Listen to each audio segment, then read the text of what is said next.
Attorney General Eric Holder is resigning from his post. Mr. Holder will remain in office until a successor is nominated and confirmed.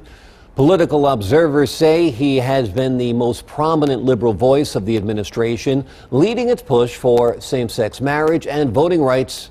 Ebru's Kyle Schmoyer is monitoring developments and takes a look back and ahead. Kyle.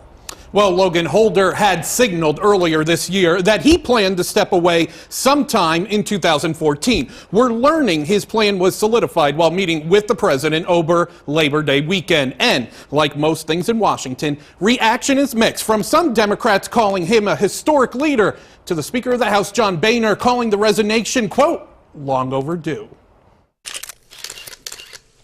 Attorney General Eric Holder is one of only 3 original cabinet members in President Obama's administration. Critics are split on his legacy. Some praise him for his civil rights enforcement, including protecting the LGBT community.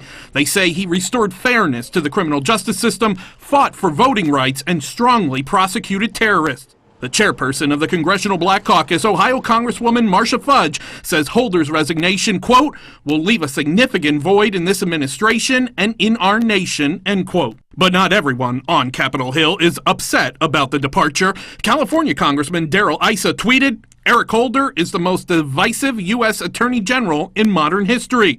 Holder has been accused of being overtly political. In June of 2012, the House voted to hold Holder in contempt of Congress for refusing to turn over documents linked to the controversial Fast and Furious operation. Holder said today it was his honor and pleasure to serve his country. I come to this moment with very mixed emotions. Proud of what the men and women of the Department of Justice have accomplished over the last 6 years, and at the same time, very sad that I will not be a formal part of the great things that this department and this president will accomplish over the next 2. President Obama praised the work of his top cop. Thanks to his efforts, since I took office, the overall crime rate and the overall incarceration rate have gone down by about 10%. That's the first time that they've declined together at the same time in more than 40 years. Eric's proudest achievement, though, might be reinvigorating and restoring the core mission to what he calls the conscience of the building, and that's the Civil Rights Division. He has been relentless against attacks on the Voting Rights Act, because no citizen, including our service members, should have to jump through hoops to exercise their most fundamental right. The president went on to confirm today that Holder will indeed stay on as Attorney General until a successor is named and confirmed. Logan, knowing Washington, that may take a while.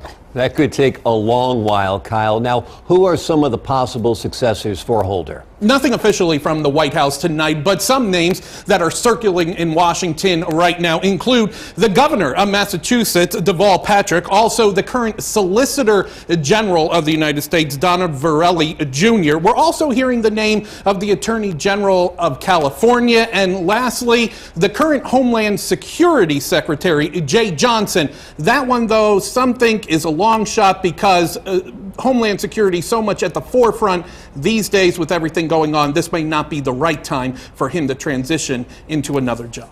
All right, Kyle Schmoyer, thanks so much for that report.